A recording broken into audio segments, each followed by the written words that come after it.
আয় 80 আয় 80 আয় 380 আয় 380 নাই আয়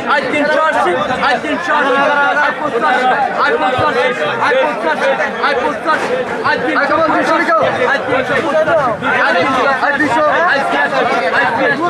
আয় 85 আয় 85 আয় 380 আয় 380 আয় 200 আয়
আর কি বলবো